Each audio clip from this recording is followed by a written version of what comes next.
Em nome do Pai, do Filho e do Espírito Santo. Amém. Progressos de José a caminho da perfeição. Havendo José feito 7 anos, já mostrava excepcional bom senso, muitas vezes até mesmo superior ao de homens de mais idade e até mesmo maduros. Sério nas palavras e atos perfeitos, agia de forma tal que até mesmo Jacó, ao necessitar de conselhos sobre assuntos relevantes, dificilmente encontraria melhor conselheiro, sendo que tudo andava contento quando seguia as orientações de seu filho, pois este era iluminado por Deus como resposta às suas muitas preces. Seus pais nada faziam sem ouvir seus pareceres, e ele sempre lhes dava diretrizes extremamente corretas. Apesar disso, ele agia com tanta humildade nessas ocasiões que eles ficavam verdadeiramente surpresos e maravilhados quando José lhes dizia: Eu lhes digo, segundo o que sei, o que é justo e aquilo que deve ser feito.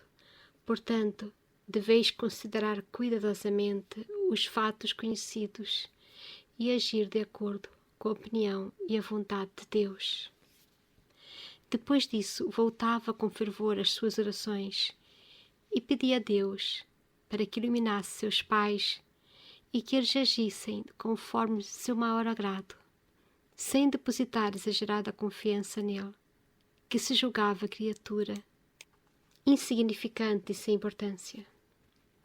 Ele se humilhava perante Deus, e se os seus pais lhe solicitarem alguma opinião, sentia-se confundido e lhes dizia que Deus deveria ser glorificado acima de todas as coisas. E Deus cada vez mais o tornava iluminado e esclarecido através de suas orações e das orientações do anjo, que lhe falava durante o seu sono. À medida que o menino crescia, o anjo lhe transmitia cada vez menos instruções, pois ele já agora tinha muitas orientações a partir das Sagradas Escrituras e de seu Deus diretamente. Certa noite, entretanto, enquanto José dormia, o anjo lhe disse que Deus estava de veras satisfeito com o seu propósito de manter-se virgem por toda a sua vida e que ele lhe prometia muitos favorecimentos e seu particular apoio. Ele lhe mostrou então um cinto de beleza e valor inestimáveis e disse: O Senhor te manda este cinto como sinal da alegria que tem a respeito do teu propósito e como graça te concede para que sempre conserves tua pureza. E me ordenou para que com ele te cingisse. Após estas palavras, o anjo se aproximou e colocou aquele cinto em José, orientando-o para que agradecesse a Deus pela dádiva recebida e pela graça que lhe concedia. Ao acordar, José se levantou rapidamente, ajoelhou-se e agradeceu a dádiva que lhe fora entregue, através da qual ele jamais seria molestado neste aspecto específico. E embora o demónio o tentasse em várias ocasiões, Deus nunca permitiu que ele sucumbisse àquelas tentações, fazendo com que ele mantivesse sua admirável pureza e o tornando assim digno de conviver com a Rainha das Virgens e de protegê-la. Em outra ocasião, o anjo lhe disse que Deus havia decidido conceder-lhe uma outra graça grande e sublime, mas que não sabia do que se tratasse.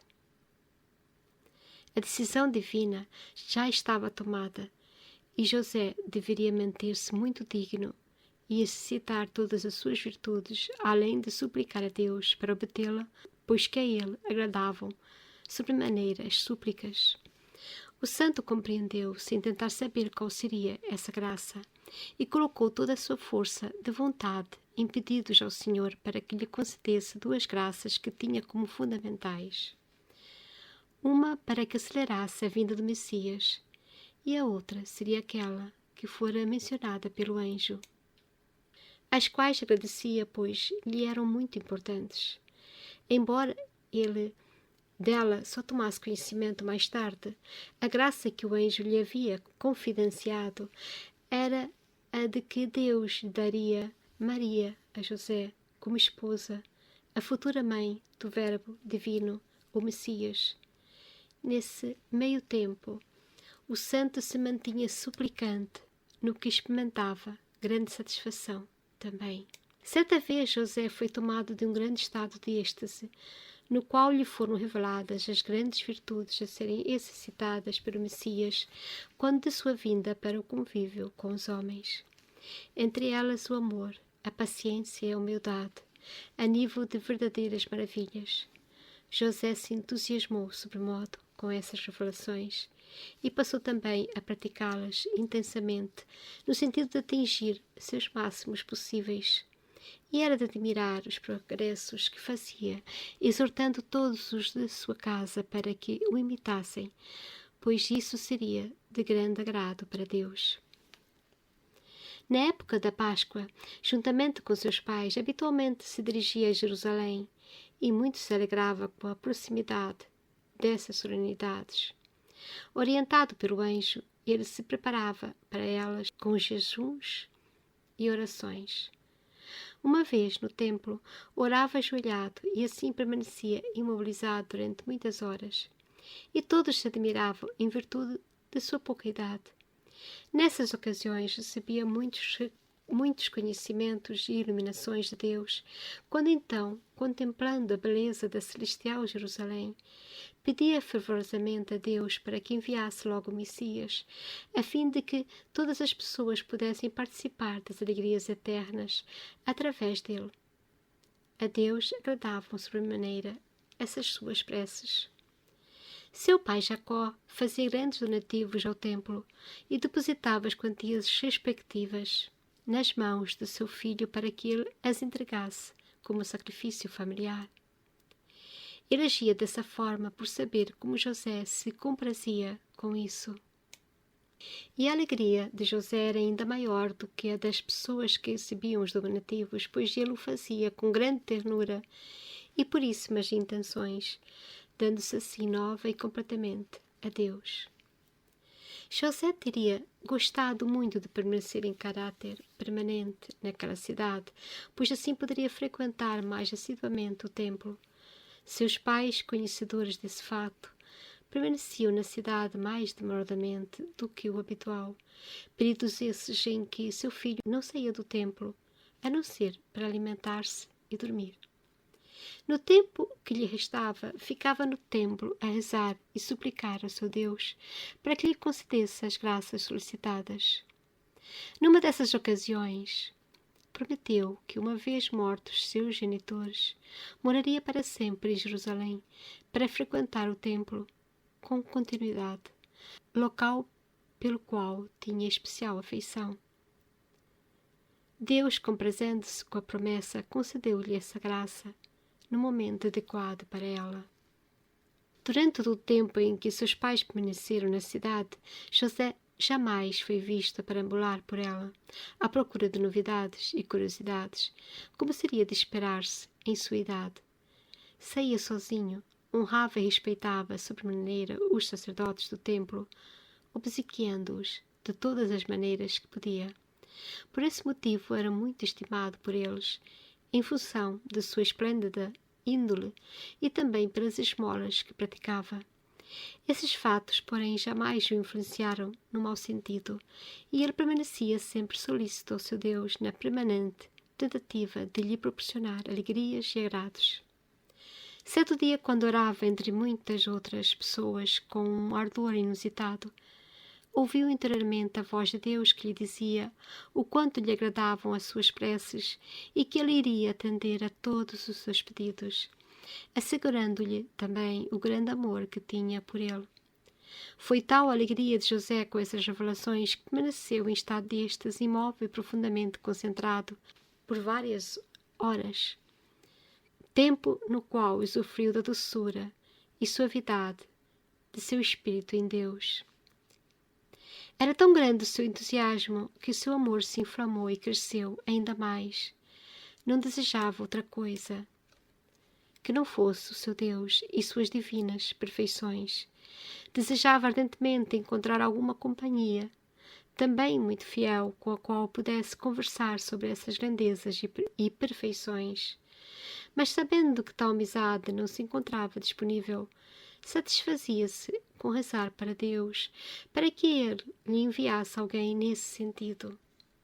Certa ocasião, encontrando-se ele em meio a esse tipo de súplicas, ouviu outra vez aquela voz interior de Deus, comunicando sua disposição em atender àquele seu pedido, porém em forma ainda muito mais ampla do que a solicitada.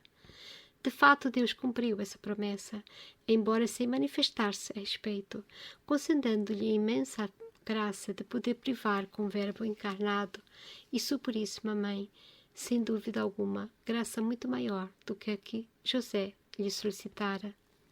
O santo se alegrou muito com a promessa feita por Deus, aguardando ansiosamente o seu cumprimento e pedindo sempre pela sua concretização. Sabedor de como Deus o favorecia, era imensamente grato pelos benefícios que obtinha e se oferecia a ele de forma completa e total, sem quaisquer reservas. Retornando a Nazaré, José não falava de outra coisa que não fosse da magnificância do templo e da felicidade de todas as pessoas que o visitavam. Seus pensamentos estavam sempre junto a Deus e ele mencionava Jerusalém com as seguintes palavras: já sentimos imensa alegria só pelo fato de estarmos em Jerusalém. Que terá a satisfação que temos se habitássemos a própria casa de Deus? E quanto magnificante nos será esse lugar!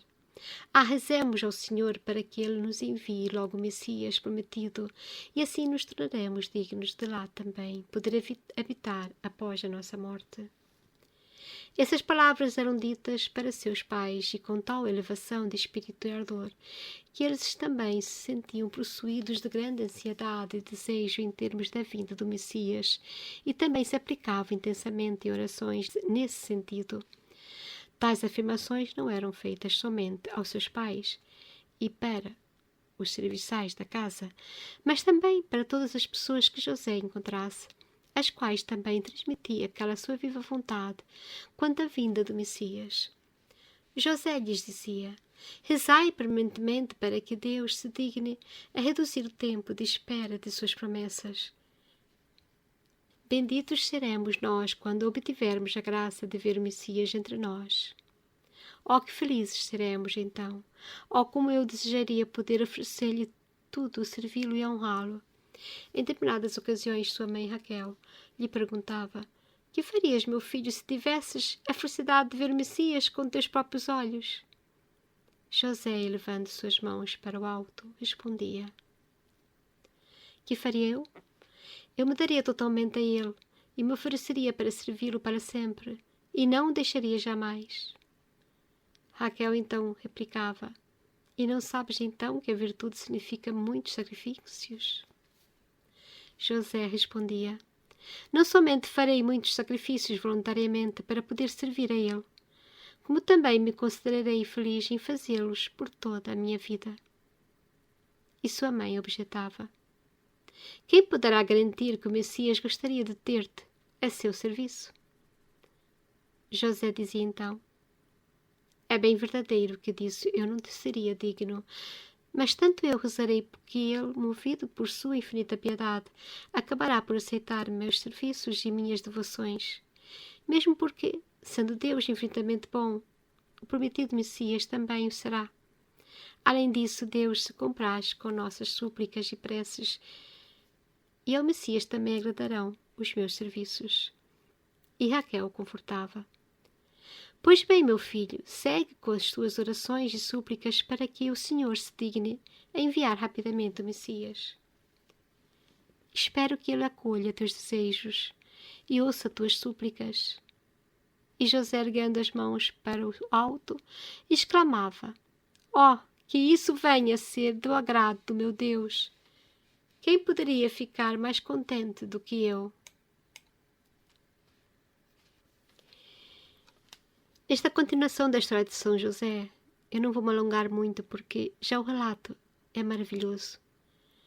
Neste relato, José recebe um cinto que vai cingi-lo, que vai fazer com que ele seja poupado das tentações contra a castidade. Isso é muito importante para a missão que ele vai ter que realizar junto de Maria Santíssima e de Deus feito homem em Jesus Cristo.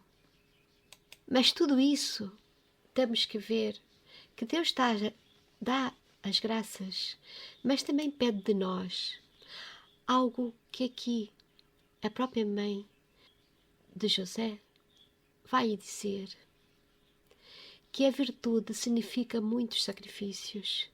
O que quer dizer isso é que quando uma pessoa quer ser boa, quer ter virtudes, quer ser melhor moralmente, sabe que irá ter muitos obstáculos nesse caminho. O caminho que leva para o inferno é um caminho muito largo e espaçado. As pessoas não precisam fazer absolutamente nada, é só viver e ir vivendo. Mas a virtude é um caminho de escada, um caminho árduo, um caminho muito, muito apertado. E nem todos o conseguem trilhar. Por isso que o céu não é para todos. O céu está aberto a todos, é verdade. Mas infelizmente nem todos desejam o céu, porque preferem as alegrias e as expectativas que esta terra lhes oferece.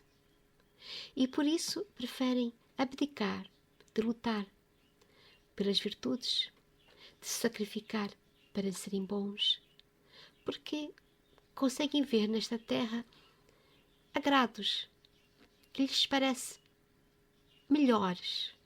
Mas infelizmente estes agrados irão um dia acabar. E tudo acaba. E depois o que restará? Pois, nada mais disso.